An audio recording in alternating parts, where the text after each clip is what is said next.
আমরা আজকে জানব রাষ্ট্রবিজ্ঞানের সংজ্ঞা ও রাষ্ট্রবিজ্ঞানের রাষ্ট্রকেন্দ্রিক আলোচনার সীমাবদ্ধতা। রাষ্ট্রবিজ্ঞানের একটি সুনির্দিষ্ট সংজ্ঞা দেওয়া কখনো সম্ভব নয়। রাষ্ট্রবিজ্ঞানীরা বিভিন্ন দৃষ্টিকোণ থেকে রাষ্ট্রবিজ্ঞানের সংজ্ঞা নির্ধারণ করেছেন। আমরা মূলত চারভাবে রাষ্ট্রবিজ্ঞানের সংজ্ঞা আলোচনা করতে পারি। 1. সাবেকি বা ঐতিহ্যমূলক সংজ্ঞা। 2. আধুনিক বা আচরণবাদী সংজ্ঞা। 3. মার্ক্সবাদী সংজ্ঞা। এবং অন্যটি হলো সমস্ত আলোচিত বিষয় থেকে উঠে আসা গ্রহণযোগ্য সংজ্ঞা। সাবেকি বা ঐতিহ্যমূলক সংজ্ঞা। সাবেকি বা ঐতিহ্যমূলক সংজ্ঞা মূলত রাষ্ট্রকেন্দ্রিক। সাবেকি মতবাদের প্রবক্তারা হলেন বনশুলি, গার্নার, অধ্যাপক গিলক্রিস্ট, গেটেল প্রমুখ। রাষ্ট্রবিজ্ঞানী বনশুলি বলেছেন, রাষ্ট্রবিজ্ঞান হলো রাষ্ট্রের বিজ্ঞান। গার্নারের মতে রাষ্ট্রকে নিয়ে রাষ্ট্রবিজ্ঞানের শুরু ও শেষ। অধ্যাপক গিলক্রিস্টের মতে রাষ্ট্রবিজ্ঞান রাষ্ট্র ও সরকারকে নিয়ে আলোচনা করে। গেটেল মন্তব্য করেছেন, রাষ্ট্রের অতীত, বর্তমান ও ভবিষ্যৎ নিয়ে আলোচনা করা হলো রাষ্ট্রবিজ্ঞান।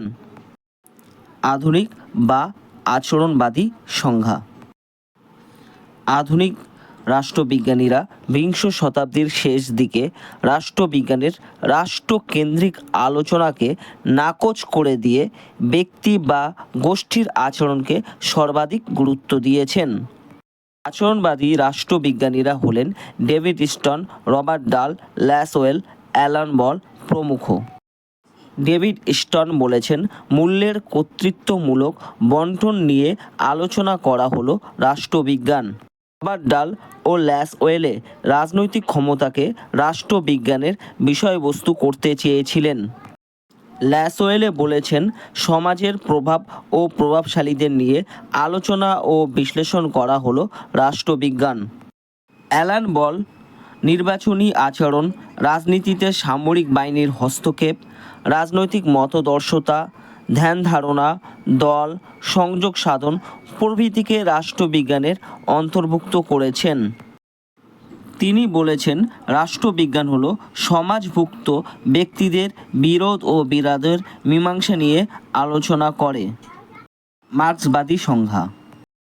মার্ক্সবাদী রাষ্ট্রবিজ্ঞানীদের মতে সমাজের শ্রেণী সম্পর্ক ও শ্রেণী সংগ্রাম সম্পর্কিত বিশ্লেষণ করাই হলো রাষ্ট্রবিজ্ঞান।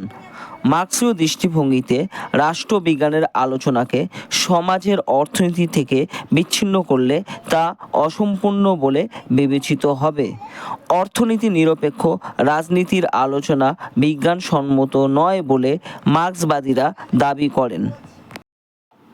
উপরিক্ত সংজ্ঞাগুলির কিছু গ্রহণযোগ্য দিক থাকলেও যথার্থ বিশ্লেষণে কোনোটিই সম্পূর্ণ নয়। পরিশেষে রাষ্ট্রবিজ্ঞানের গ্রহণযোগ্য সংজ্ঞা নির্দেশ করতে গিয়ে বলা যেতে পারে, রাষ্ট্রবিজ্ঞান হলো সমাজবিজ্ঞানের সেই শাখা যা বিজ্ঞানভিত্তিক আলোচনার মাধ্যমেই রাষ্ট্রের তত্ত্ব, সংগঠন, শাসন প্রণালী ও তার আন্তর্জাতিক সম্পর্কের বিশ্লেষণ, আন্তর্জাতিক আইন, সংগঠন ইত্যাদি সম্পর্কে এবং বিভিন্ন প্রকার রাজনৈতিক ব্যবস্থার তুলনামূলক আলোচনা ও মূল্যায়ন করে। এবার আমরা জানব রাষ্ট্রকেন্দ্রিক আলোচনার সীমাবদ্ধতা।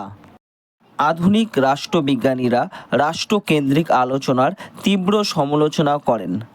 ম্যাকেঞ্জি রাষ্ট্রকেন্দ্রিক ধারণাকে অত্যাধিক আইনমুখী, কৃত্রিম এবং খামখেয়ালিপূর্ণ বলে বর্ণনা করেছেন। প্রধানত চারটি দিক থেকে রাষ্ট্রকেন্দ্রিক আলোচনার সমালোচনা করা হয়। 1. রাষ্ট্রকেন্দ্রিক আলোচনার মাধ্যমে সমস্ত রাষ্ট্রের প্রকৃতি ও কাঠামো সম্পর্কে অভিন্ন ধারণা লাভ করা যায় না। 2. সাবেকি রাষ্ট্রকেন্দ্রিক ধারণার সাহায্যে বর্তমান রাষ্ট্রের সঙ্গে বিভিন্ন নাগরিক সংগঠনের সম্পর্ক বিশ্লেষণ করা সম্ভব নয়। 3. বর্তমানে সমাজবিদ্যা, সামাজিক মনস্তত্ত্ব, সামাজিক নেতৃত্ব প্রভৃতির আবির্ভাবের ফলে রাষ্ট্রবিজ্ঞানের বিষয়বস্তু সম্পর্কিত রাষ্ট্রকেন্দ্রিক ধারণার উপর কঠিন আঘাত হানে। 4. বর্তমানে বিভিন্ন সামাজিক গোষ্ঠীর আলোচনা রাষ্ট্রবিজ্ঞানের অন্তর্ভুক্ত হওয়ায় রাষ্ট্রবিজ্ঞানের রাষ্ট্রকেন্দ্রিক আলোচনার পরিসমাপ্তি ঘটে।